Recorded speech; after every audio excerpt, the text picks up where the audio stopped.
Why? I've mentioned Mudavadi, and Mudavadi is a big letdown to Kenyans. Mudavadi is one person who has sold his party, which we used to call the ANC party. He sold it to Ruto, and even without public participation. So, most of the people in Western were in Vihiga, they were in ANC. So when this party was sold to Ruto, he dissolved it to be part of UDA. And so, like right now, this guy is just a rubber stamp. He has never made any effect in this area. He has never formed any foundation to help people here in his area. People who let's say are disabled, people who needs who lack educational improvements. He's never had a foundation here. So that is a guy that even me, when you mention him, I'm not happy. Ladies and gentlemen, welcome to the Kenyan Mao Zedong. Kenyan Mao Zedong. My question is this: do you want to tell me that he doesn't have a group of economists who surround him, who give him sound advice on where to take Kenya to? No, what we have come to realize is when Ruto took over, when he goes out internationally, when he wants to expose himself, he exposes himself as a person who has got very big ideas. But right now, he's so egocentric on his leadership that I understand even many of the ministers. Currently, we have 21 ministries. But then when it comes to effective implementation in these ministries, Ruto seems to take control. So he doesn't listen to advice. So are you telling me that the ministers do not have control of their ministries? They're just rubber stamping? Yes, they're just rubber stamping. Many of them are just rubber stamping. They don't have control over their ministry. And as a matter of fact, even many of the ministers that we have interacted with, they have complained about how he's upper hand in everything he does. Wow. Wow, that is serious. Then, so who is in the ear of Ruto? Is it Mudavadi? Is it who is it that he listens to? Now, you see, now he has formed a group of people. And let me also just tell you one thing, that Ruto's intention with the Kenyans is not sincere. He is a corrupt person. Actually, he wants to make money that he doesn't want to listen to anybody. But if you go to his close cronies, we have people like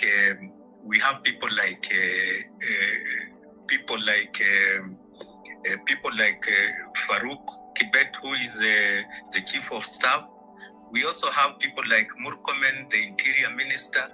We have also like Chirchir, the energy minister.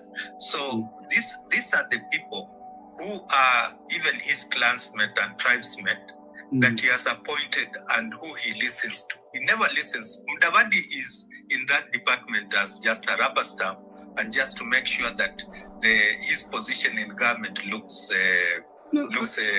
I saw him very happy that he went with Ruto to the G7. Yeah, but you see, going to the G7 is not the idea. The idea is about we Kenyans. It is not, you are not supposed to be proud going to the G47 and then going to talk about how you are going to develop a highway from Kisumu to Nairobi. And yet when you come to the interiors, we don't have bridges. We have feeder roads that are not passable. When it rains, there are issues. So, But why?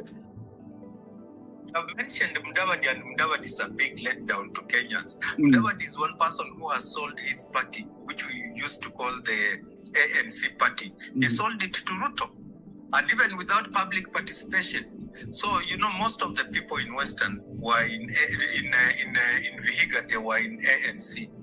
So when this party was sold to Ruto, he dissolved it to be part of UDA.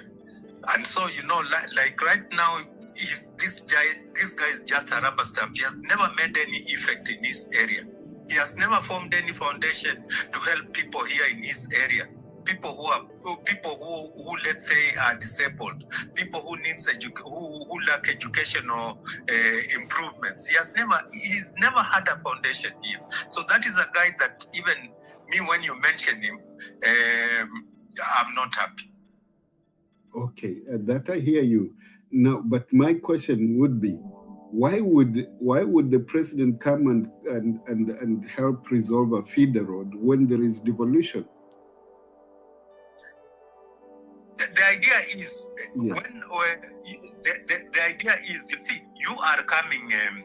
Of course, we have an amount of money which is disbursed to the county governments. Yeah. So you find that, like for the financial year 2025-2026, yeah, you know, the whole budget was about 4.2 trillion. Woo, and so out of that, 3.13 trillion went to recurrent expenditure. And then 693 billion went to development projects. And then 474 was allocated to the county governments.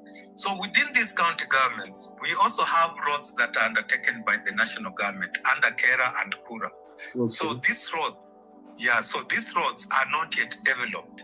So you are going to super highways when you have not developed these other feeder roads that go to the highway. Oh. Okay. And of course, that affects the economic activities within those areas. You mentioned Kera and Kura. You know, now somebody may not know what those names stand for. Kenya? Yeah, Kura just means Kenya Urban Roads Authority. Okay. Ladies and gentlemen, welcome to the Kenya Mao Zedong. Mm-hmm.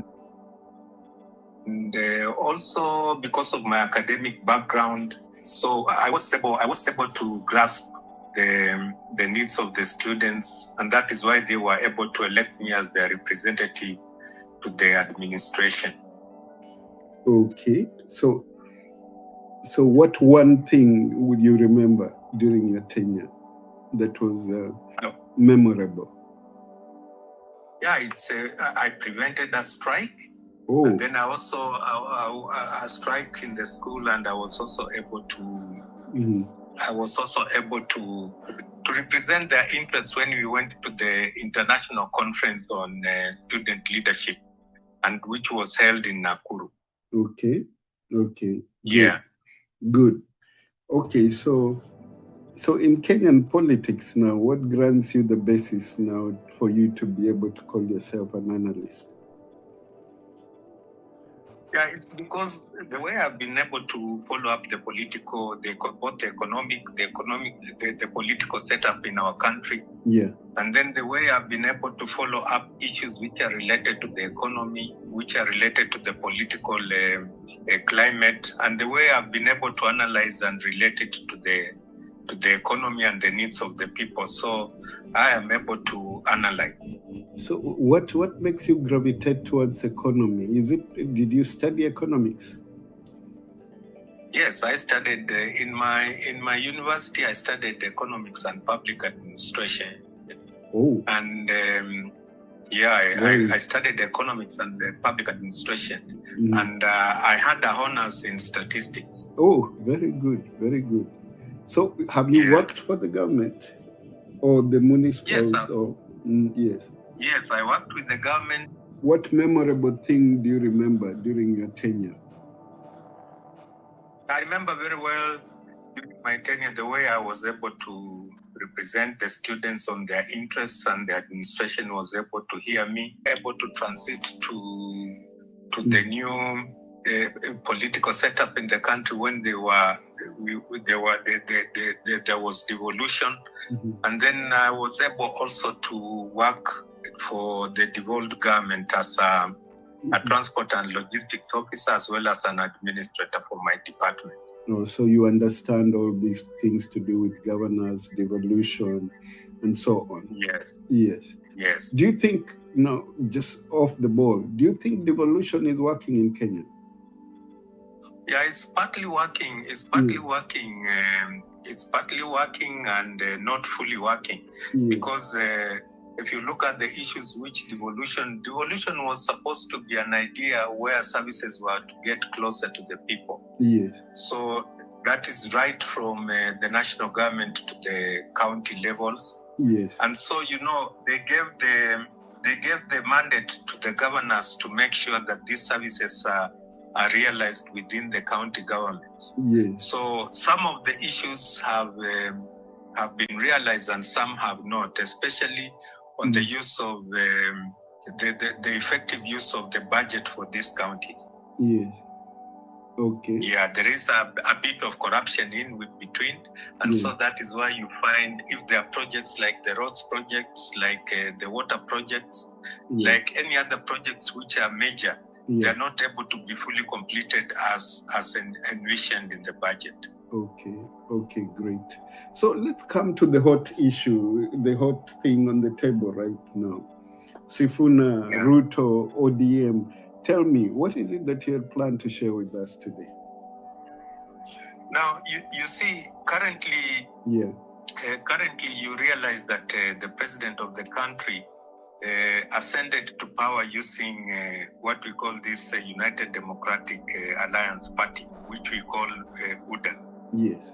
And so, so when he formed the government, then there was this issue which came up when the Gen Zs were complaining about the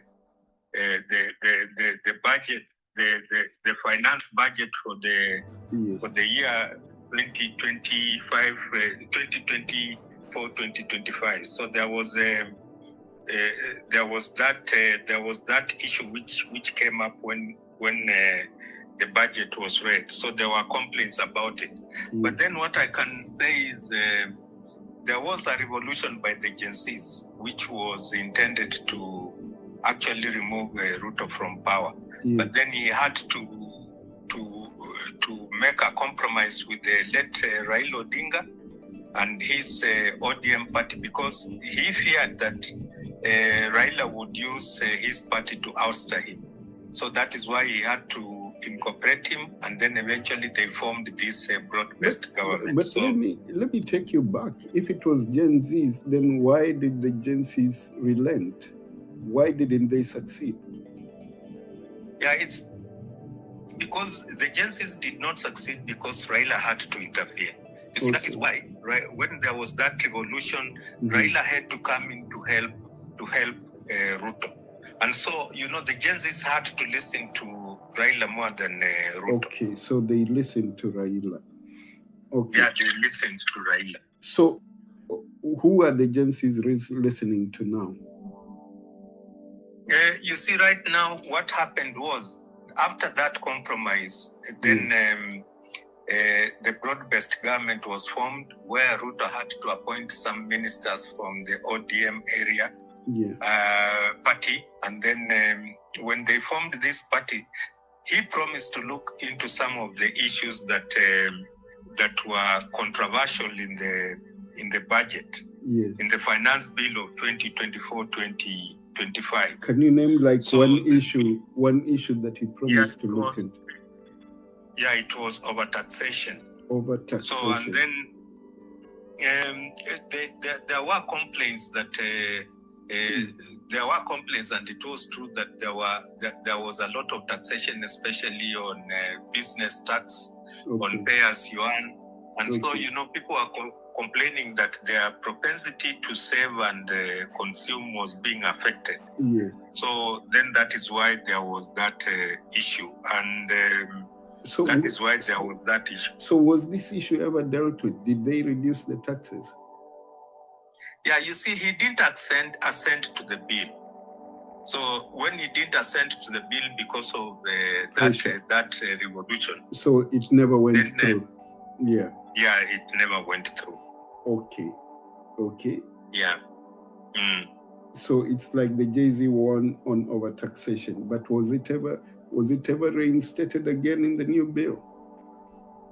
Yeah, now what happened was there were some other issues which the Gen Zs were complaining, especially on employment, that many of them were facing issues of unemployment. And then also they were complaining about the mode of funding in the universities. They wanted it to be improved. The higher education loan board. Yeah, higher education loans board. They wanted it to be improved. So They were complaining about basically those issues that were affecting them. But then basically you see they were looking at the issue of the way they have not been able to, the government has not been able to create employment opportunities for them. Okay, because actually the catalyst. Let's stick there. Catalyst for. Yeah, let's be. What I mean is the catalyst for employment is supposed to be the government. So let's stick there. Let's stick on that point. So, as an economist, how would you have wanted the government to resolve this issue? Yeah, you see, one thing is the way the government is able to invest in public projects. And you see, when you invest in these public projects and then there is no corruption, then you are able to create employment. You also, when the government is able to improve or develop the public infrastructure or public sector development, then it also spurs the private sector to do what? To develop and be able to employ. And therefore, even those issues that they were complaining about, the taxes on businesses, small businesses, when they want to start up, the taxes on even on digital creation during that time. So, when the government takes up these issues, then they also spur the private investment. And once you spur the private investment, then it means you are also doing what? You are also increasing the employment. You are also creating employment chances. So, but many times when you hear him or his people talking about the president, they are enumerating many projects that they have done. So is that not true?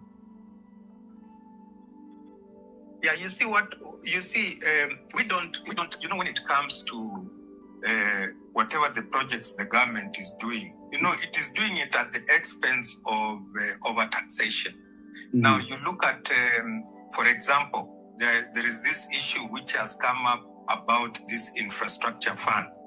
And therefore, the government, because it has got the numbers in parliament, it has decided to create that fund and then pass laws that have been able to even affect the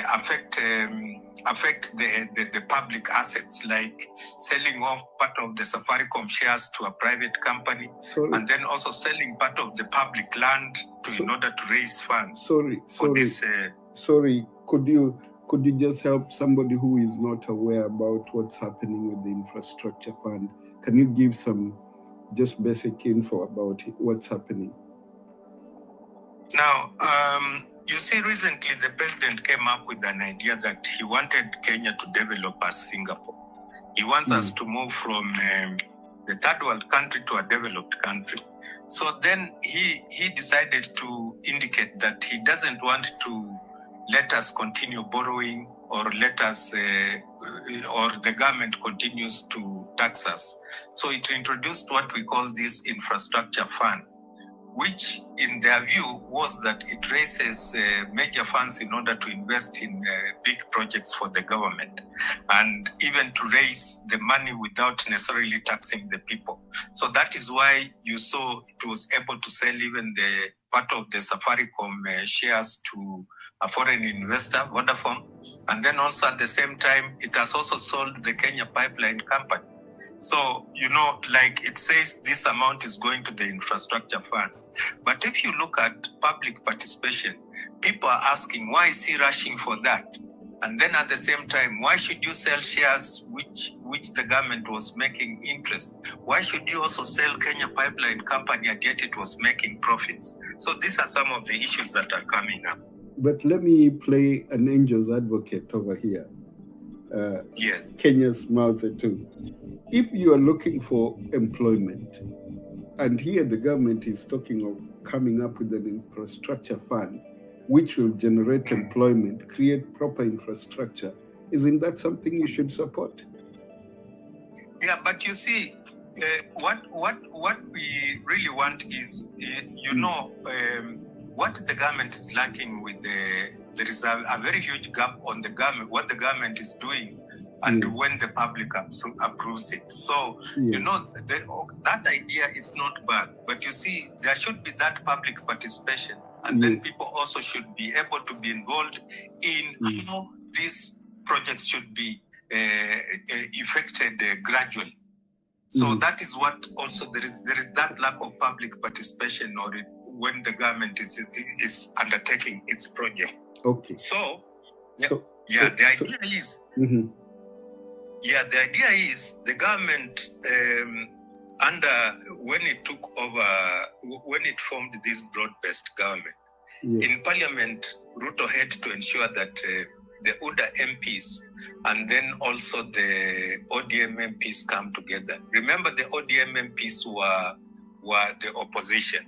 So now he's passing some of these laws, he's passing part of these bills unanimously because ODM is benefiting from them because he has already rewarded by appointing many of their members to be ministers and even to be members of important parastatals within this country. So, it's like, so let me bring in a question. I thought Sifuna, the current opposition leader, is in ODM. Yeah, Sifuna is in ODM. What is his position? What is his position concerning this infrastructure fund?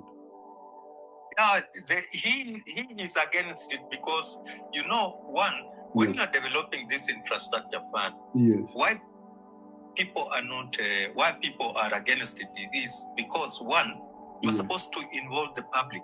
Then the public is able to know how you forming this structure of the infrastructure fund. Where is this amount of money going? How will be the auditing? So the procedure, the idea is good, but the procedure has not been able to involve the public. Well, Sifuna is the Secretary General of ODM. What we know very well is that he's part of a faction that is not agreeing with Ruto on what he's doing in this broad-based government. So he's a person who is coming up to be against what some of these issues I'm talking about. So he's coming out clearly to say, no, if it is infrastructure fund, involve the people and then let the procedures be understood by the people.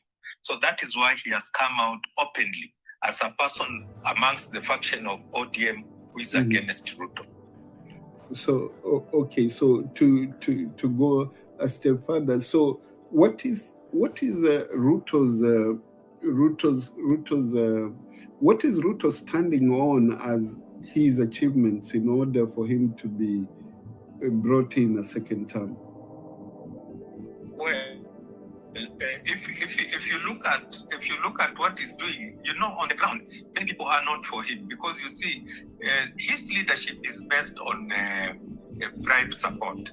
Bribe support means that you are able to buy the MPs, and then whatever you pass, then it is accepted. It is passed without any. So are you telling me that there is none of his recommendations are just clear cut, that people support them without requiring to be bribed? You see, he came out with this idea when he was campaigning about bottom up approach as an issue that his idea will be to promote the mama mboga, the border sector. So now once this broad-based government came in, he has already, if you look at the standard of living of the people who are below the average income, like the border, the mama mboga, you'll find that now even their standard of living has really decreased. So even the borders, because they were expecting that probably their incomes and savings would improve, but after he took over, using that slogan of bottom up economy, then nothing is happening. Hustler economy. Yeah, hustler. Yeah. Mm-hmm. Okay. Yeah. So, but Kenya Rural also Authority. There are some classes. So Kura is a bit of a higher class within the rural areas, and Kura is a bit of lower. Some of the lower. So we have grades of roads. Okay. So then the question comes now. The opposition is divided. How will they win? No, what we have to understand here is that opposition, within the opposition, we have about 6 major parties within Kenya. We have the UDA. Yes. That is for Ruto, and then we have ODM, and then we have the Wiper Democratic Party, which is led by Kalonzo Musyoka. We have the Democratic Alliance Party, which is led by Eugene Wamalwa. We have the People's Liberation Party, which is led by Martha Karua, and then we have Ford Kenya, which is led by Moses Wetangula. And then we have KANU, which is led by Gideon Moi. So basically, these are party leaders, but then they have agreed that when it comes to determining towards the next elections, they will have to settle on one person. Okay, yeah, we'll just come to that. I realize you did not name one, which is by a gentleman called Alfaya Gufana. Yeah, Alfaya Gufa's party is not okay. There are very few people who have come to it's the Liberal Party or something. Yeah, okay. So it is a party where he is a leader, but it's not as vocal as the So that is why I use the word major. Okay, very right. So they are all divided. I see Gachagua in one camp, I see Matiang'i in one camp, I see Sifuna in another camp, I see Kalonzo in another camp. What's happening? Yeah, you see, they're in those different camps because of their parties. But as I told you, when it will come to the unity of purpose to remove Ruto, they will unite. So when they are going out even to advocate for their issues to the public, they go as a party. So Jubilee can go as a party. But right now I can see even Sifuna is being joined by even sometimes Matiang'i in Jubilee Party. So, it's like they're doing, Has Matiang'i joined Sifuna in any rally? Who? Matiang'i. Yeah, Matiang'i is a leader for Jubilee, and Jubilee, you understand it is a pet party to Uhuru Kenyatta. No, so he's the one who is supposed to be a presidential candidate. What I'm asking, has he joined Sifuna in any of his rallies? Yes. Even Sifuna, they have been together in some of the rallies, but that is just to, Sifuna. What Sifuna does not have, Sifuna, his party, which he has left in quotes, but he has a movement which we call CC Wananchi. So Linda Mwananchi. So Linda Mwananchi is just sort of a slogan for a revolution that is set to remove Ruto from power. So he has not actually formed his own party. Okay, for those non-Swahili speakers, Linda Mwananchi means protection of the citizen, protecting the citizens. That's right. Yes, very right. So, what are your projections? What do you see, and what would you, if you were to give counsel or advice to the opposition at this point in time, what would you advise them? Now, I would advise them is, of course, the issues which they are raising up in their slogans, which they are raising up in the party manifesto, some of the issues that they are seeing that are wrong, which are being done by the current government. What I would advise them is they should, in the long run, get united. If they want to succeed, then they should get united to remove Ruto from power. Otherwise, if they will have to go it alone, then still this guy can win up. Because if you look at Ruto, he has already made a strong relationship with the ODM. And this is just because of the monetary gains, not because of how Raila used to fight for us. No, this is because of the monetary gain. Can you expand? Can you expand further when you say monetary gains? Yeah, you see what if you look at when the broad-based government was formed, that is when Uda joined with the ODM to form the broad-based government. Yes. What he did was he had to employ some people from the ODM party, like the current finance and planning minister, Mr. Mbadi, is from ODM. Okay. Now, if you look at the attorney general is from ODM. Now, if you look at the minister for energy is from ODM. If you look at the minister for mining, that is Joho, is also from ODM. Ooh, and so that's a lot. Yeah. So would these people would vote for Ruto? No, you see, on the ground, if you look at the people who are now realizing, these guys, when there are issues which are being raised up on corruption, on abductions, and even on taxation issues, these guys are not coming out to defend the public. And you know, when it is taxation, it is affecting anybody, whether you are in ODM or not.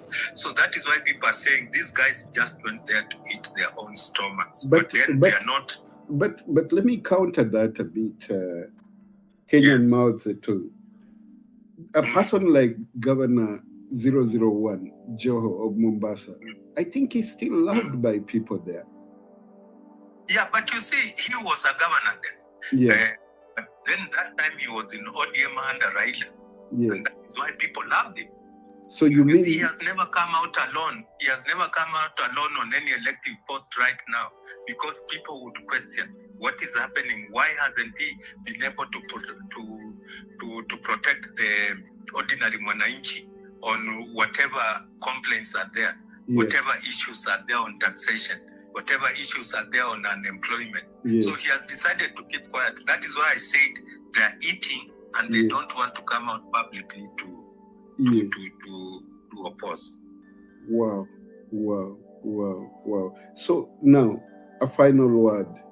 Yeah, we've passed our half-hour mark. So a final word to the politicians and the Kenyan citizens. Now, what I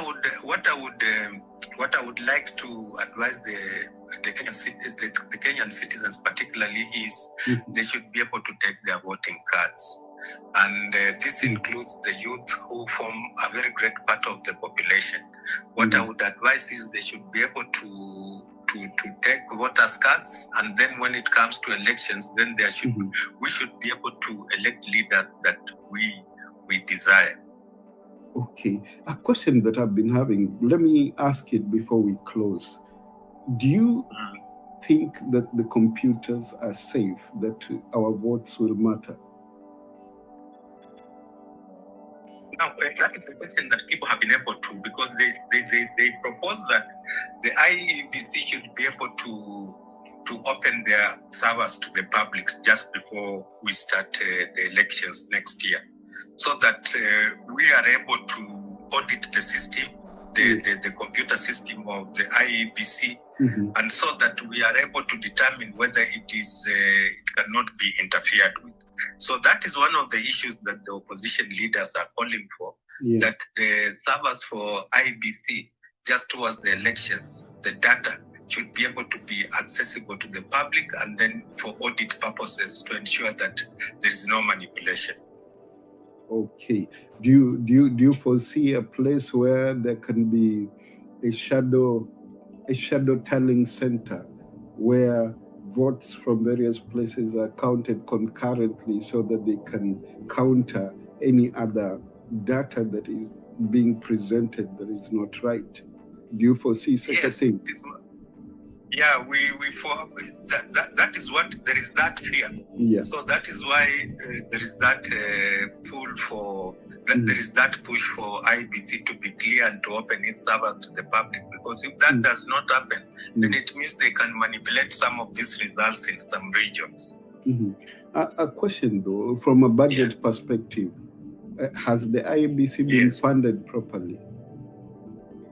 Yeah, it's funded, but a supplementary budget. But what they have been asking for has been passed by the parliament. So even during this coming, during this budget, which is 4.2 trillion, there is a substantial amount of money that has been allocated to IBC for its operations and to ensure that there is free and fair election.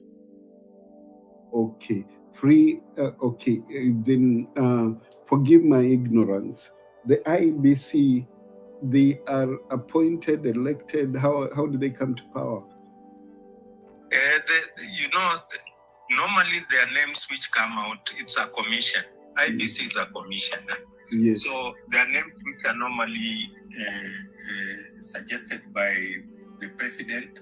Yeah. And then after being suggested by the president, then they go for vetting in so the parliament. Did you say suggested by the president? Yes. Wow. Not suggested by the people. Yeah, I wanted also to clarify one thing. Yeah. That there are these names which are normally floated up for various elections as commissioners. So people apply. Okay. And then after application, then you are able to be vetted by the parliament. So there is a transparent process, so to say. Yeah, there is a transparent. Okay, very good, very good. Thank you, Mao Zedong. I will edit that. It was a good conversation, so that we meet again next week. Okay, thank you. I appreciate your time. Bye bye. Yeah, thanks.